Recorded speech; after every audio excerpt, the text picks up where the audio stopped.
You think it's your words that matter? Your clever line, your polished opener, the confidence in your tone. But none of it hides what you truly broadcast because your energy arrives before you do. She doesn't analyze it. She doesn't decode it. She feels it. Instantly. Viscerally. In the same way you can feel tension when you walk into a room after a fight has just ended, she feels your vibe before you've even opened your mouth. What you try to conceal, she already knows. This is not some mystical sixth sense. It's biological, evolutionary. Her safety, her survival, and her reproductive success have depended on it for thousands of years. And culturally, to scan for hidden weakness, posturing, and desperation. She doesn't need to hear your story. She reads your nervous system like a seismograph. Is this man grounded? Is he seeking validation? Does he lead his own energy? Or does it leak in every direction, begging for affirmation?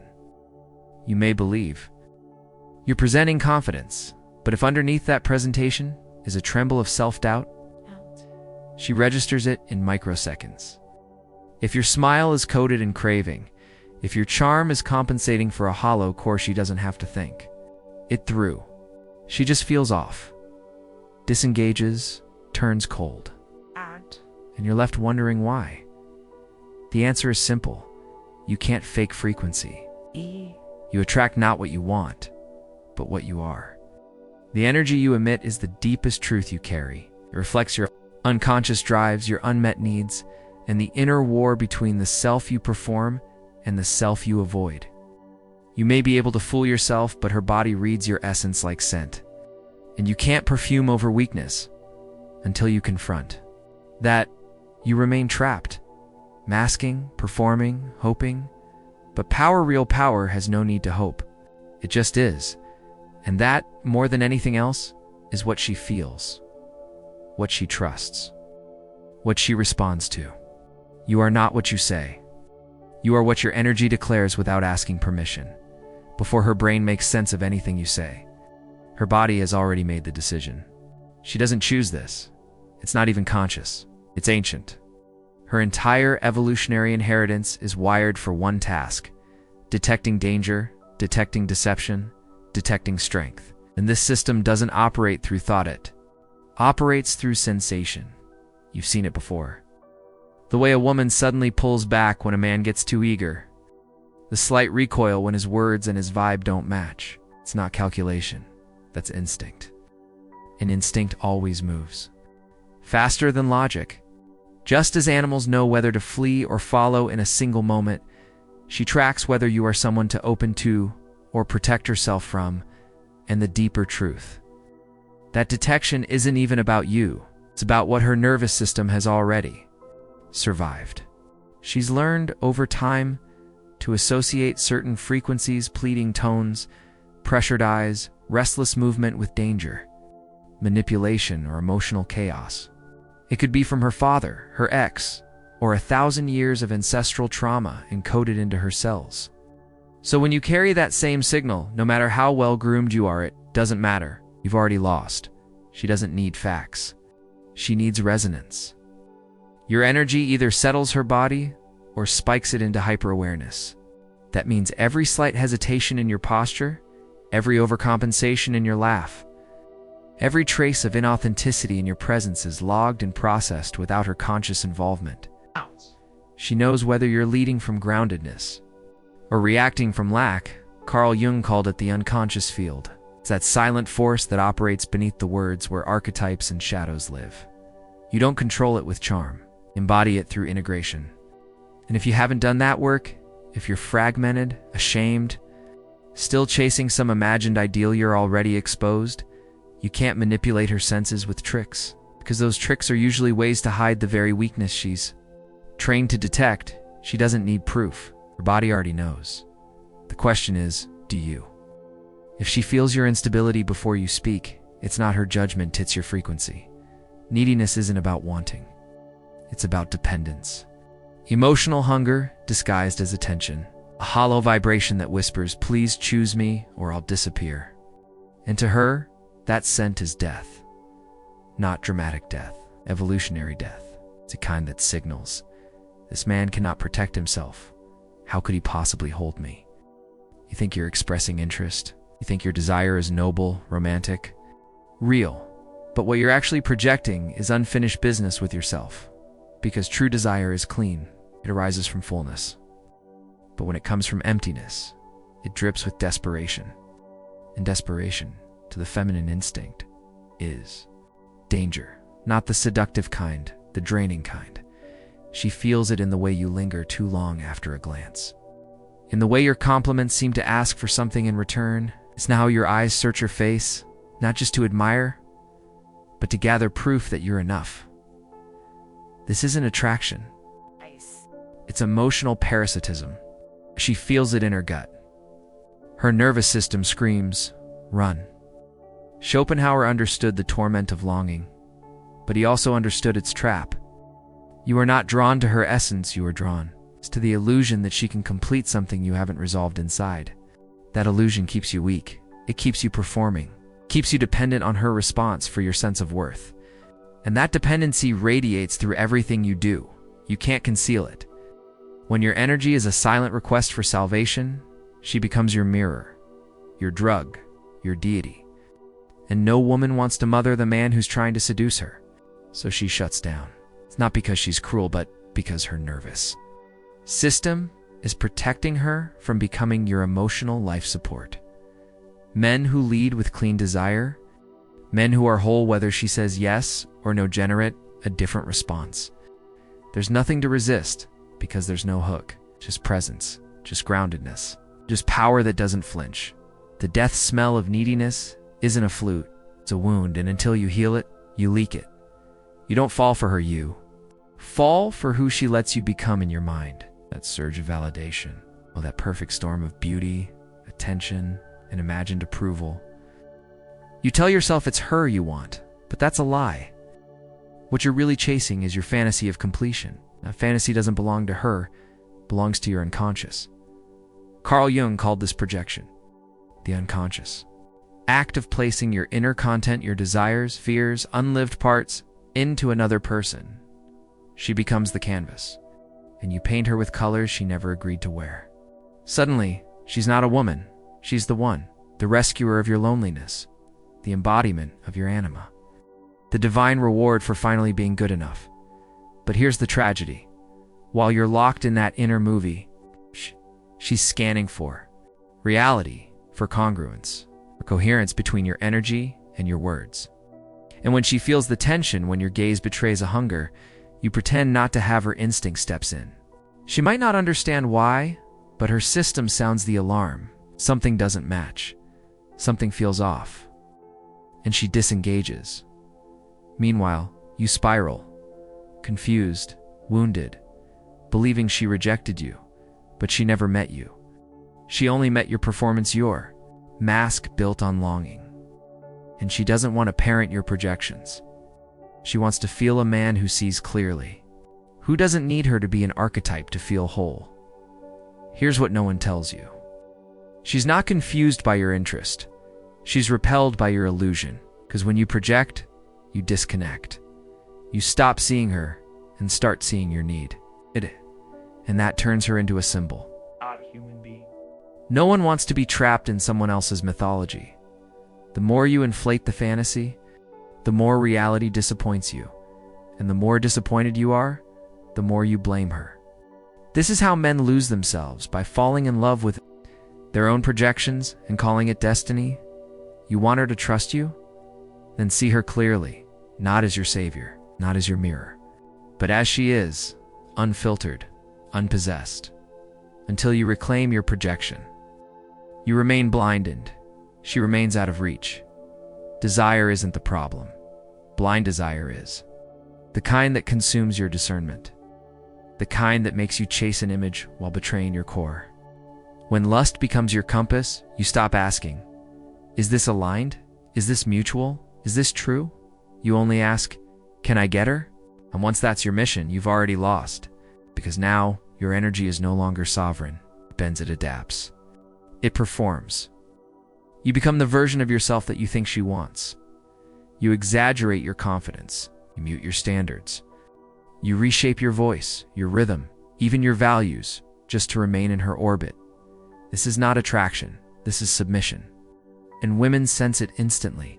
She doesn't feel turned on, she feels burdened, because now you're not meeting her as an equal. You're offering yourself as a sacrifice to the fantasy of being chosen. And when a man offers himself that way, he stops being a force and becomes a function, a tool for his own illusion.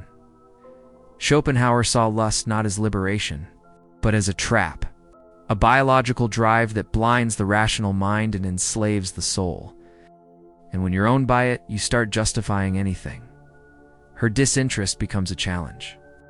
Her boundaries become puzzles to solve. You're no longer present sure. In pursuit, you tell yourself it's passion, but it's addiction. And here's the truth no one wants to admit.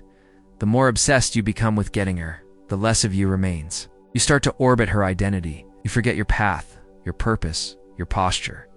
You become like water with no container flowing, toward wherever she shows warmth, and evaporating the moment she withdraws. Women don't want a man who's enslaved by his lust. They want a man who can hold it, channel it, refine it into presence, not pleading. When your gaze is steady, not hungry, when your touch has clarity, not craving, then she can feel safe. Then she can open, because the truth is brutal. The more you crave her to fill your emptiness, the more invisible you become. She doesn't have to be malicious to exploit you. Exploitation doesn't always wear a villain's face. Sometimes it smiles. Sometimes it leans in with affection, just enough to keep you hopeful. But make no mistake, the moment she senses you crave her attention more than your own integrity, the dynamic shifts. You are no longer a man in her presence. You are a resource, and not because she's evil, because she's wired. Evolution trained her to extract value from weak signals. Emotional labor, validation, gifts, attention, protection without needing to reciprocate. She can sense that your self-worth hinges on her reaction. She can sense control. Not consciously, not maliciously, but innately. And once that doorway opens, it's hard to close. You start excusing behavior that contradicts your boundaries. You tolerate inconsistencies. You double down every time she pulls away, thinking if you just try harder, she'll see you. But she already sees you. That's the problem. She sees the man who will abandon himself to win her affection, and that man is never respected. He's used. This is what Jung warned about the man who forfeits his masculine core to become a projection screen for the feminine. Not by force, but by choice. He hands over his sovereignty, inch by inch, in exchange for moments of attention that feel like oxygen. And in doing so, he becomes what Schopenhauer feared, a man enslaved by his instincts, manipulated by what he worships. Women are biologically attuned to strength, not just physical, but psychic, energetic. When you lose your center, they feel it. And if they're unintegrated themselves, they may use that imbalance to their advantage, because your lack of attunement offers them power without risk.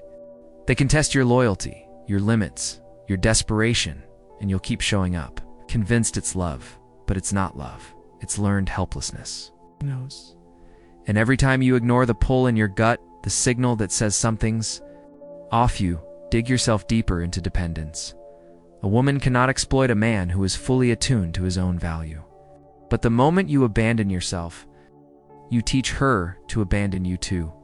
You aren't being exploited because she's cruel. You're being exploited because you're unconscious. You think you're falling in love, but you're really being possessed. Not by her, but by the unlived feminine inside you. The anima. Jung's word for your internal counterpart. The emotional, intuitive, creative self you never integrated. And because you've ignored it, it takes form outside you. In her, in every her. You don't desire her, you desire the return of your missing pieces, and that's why it feels so consuming. You romanticize her. You idealize her. You assign her traits she's never shown. And beneath all of it, your soul whispers, she completes me. But what you really mean is, she carries the parts of me I lost long ago. And so you chase her not as a person, but as a savior, a goddess, a symbol of your own wholeness. This is anima possession, and it's a spiritual sickness. you abandon your masculine spine to worship an external feminine ideal. You lose your boundaries, your reason, your rhythm. You become soft in all the wrong ways, pliable, over-accommodating, emotionally volatile. Not because you're weak, but because you've mistaken her for your soul. And here's the trap. The more you pedestal her, the more empty you become. You stop cultivating your internal life. Your creativity fades. Your direction blurs. Your relationships feel hollow, because everything is channeled into that one external mirror. You make her your muse, but behind the muse is a mirror. And behind the mirror is your unclaimed self. Jung warned. What you do not make conscious will rule your life, and you will call it fate. And for men, nothing rules harder than the unclaimed feminine. When you fail to meet your inner anima, you project her onto the next woman, and the next until they all begin to look the same. Until you can't tell the difference between love and addiction, only when you turn inward. When you reclaim your inner feminine, does the hunger fade. Only then can you look at a woman and see her, not the myth. Only then do you stop chasing ghosts. If you don't marry your inner anima, you will chase her shadow in every woman you meet. You've been told to be confident, to dominate the room, to lead, to man up. And so you build the mask, the walk, the voice, the calculated stillness. You mimic what you think an alpha looks like. But beneath it, you're still unsure. You're still hungry, still rehearsing every line instead of living it. And she knows, because women don't respond to the act, they respond to the essence. You might fool men. You might convince yourself, but her instinct is deeper. She doesn't just hear your words, she feels their source. In real conviction? Or are they scripted performances for approval? Her body reads this instantly, not through analysis, but through sensation. True presence doesn't posture, doesn't need validation. It just is. It's the man who doesn't flinch when she tests him, who doesn't overreact when she withdraws, who holds himself without seeking confirmation.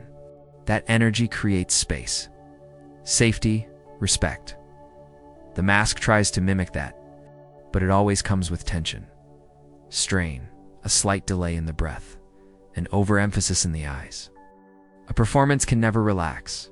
Jung spoke of persona, the mask we show the world. But when the persona is all you have, you become brittle. Because the moment she pierces it, the illusion shatters, and what's underneath is often the very fear you tried to hide. That's the moment she disconnects. Not because you broke character, but because she sees there was never a real character to begin with.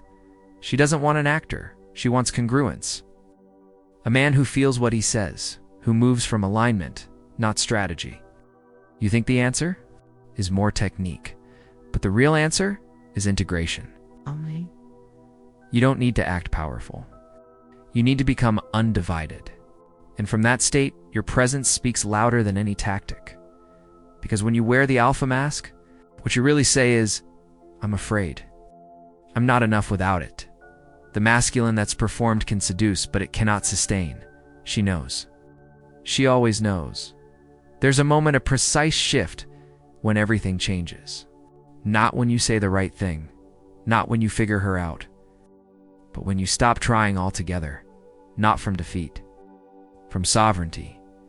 When your sense of value detaches from her response, when your mood no longer hinges on her warmth, when her attention is a gift, not your oxygen.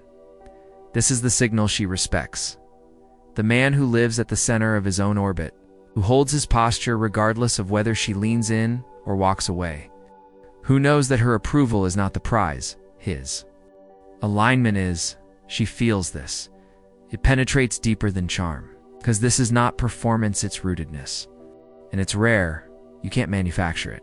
You arrive here only through inner death, through the surrender of your need to be seen, through the integration of the anima, through the brutal process of meeting your own emptiness and not fleeing.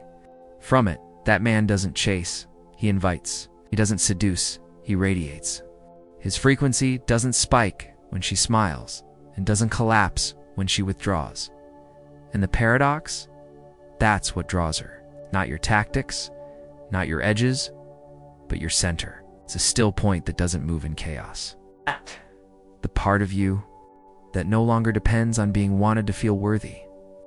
That is power, and she can feel it in your silence, in your no, in the way you walk away, not as punishment, but as principle. Sovereignty doesn't mean indifference. It means fullness. It means you've come home to yourself. And now, anyone who enters your space must bring more clarity, not more confusion. If she brings drama, you don't argue, vanish. If she tests you, you don't flinch, you remain. If she offers love, you receive it, but you no longer need it to exist, because the sovereign man is not here to win her. He's here to be himself, with or without her. And in that unshakable presence, she feels something rare, something ancient, something she can finally trust. You stop being magnetic the moment you orbit her. True power is when she rotates around. Your gravity. Here's the paradox that breaks most men. The less you need her, the more she feels you. And the more you chase her, the more invisible you become. It's brutal, it's counterintuitive, but it's real. Because women are not turned on by your wanting, they're turned on by your wholeness, your clarity, your refusal to collapse. In the presence of beauty, pleading doesn't arouse, it repels. Not because she's cruel, but because she's wired to trust strength. When your every move says, please pick me, she feels your instability, your self-erasure, your inner void. And her body reacts. It tenses. It withdraws. Her attraction is tied to safety, not spectacle. She can't open to a man who doesn't own his own spine. You think your affection will win her over, and proving your devotion will earn her desire? But desire doesn't work like that. It isn't negotiated. It erupts in the presence of sovereignty. It relaxes in the presence of containment. It ignites. When it feels a man who could walk away at any moment, not out of arrogance, but out of self-possession. Jung understood this. The moment you try to secure love by abandoning yourself, you invite rejection. Because you're no longer a man, you're a strategy, and she can smell strategy. She's not looking for a pleaser. She's looking for presence. A man who listens without leaning, a man who leads without needing, a man who gives not to get, but because giving is his nature. You want to be seen? Then stop performing. Want to be chosen? Then choose yourself first. Want her to feel you? Then be rooted enough not to reach. You're not invisible because you're too much, you're invisible because you're not enough of yourself. You vanish the moment you made her the center of your world. So the law is simple, even if it's merciless. She is turned on by power. She is turned off by pleading. She always knows which one you're doing. You were never meant to beg for love. You were meant to become it. Not the sentimental kind, but the grounded, unwavering force that stands alone in clarity. The kind that doesn't flinch when misunderstood.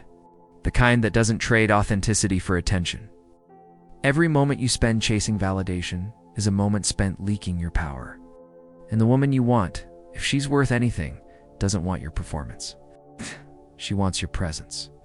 Carl Jung taught that the path to wholeness is individuation, the integration of all you are, including the shadow you deny and the anima you project. Until you reclaim those parts, you'll stay trapped in patterns that feel like fate. But they're not fate. They're just unconscious repetition.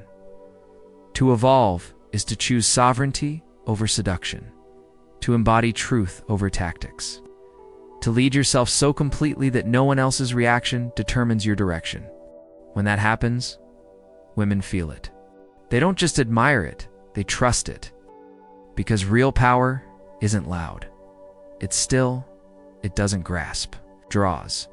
And when you become that man, fully, fiercely, without apology, there is no energy more irresistible. If this struck a nerve, it was meant to. Share it. Someone in your circle is still trapped in performance, still wondering why he's unseen. Help him see. Leave a comment what part hit you hardest. Like this if you're done begging and ready to lead yourself. And above all, subscribe, because this is only the beginning. Every illusion you dismantle brings you closer to the man you were born to become, so make sure you don't forget it.